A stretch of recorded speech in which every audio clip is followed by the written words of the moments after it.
చక్కని సీతకి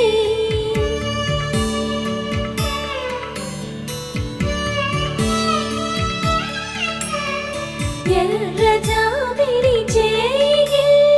రాముడేడని అడుగుతుంటే చూడలేదని పెదవి చెప్పే చెప్పలేమని కనులు చెప్పే నల్ల పూసై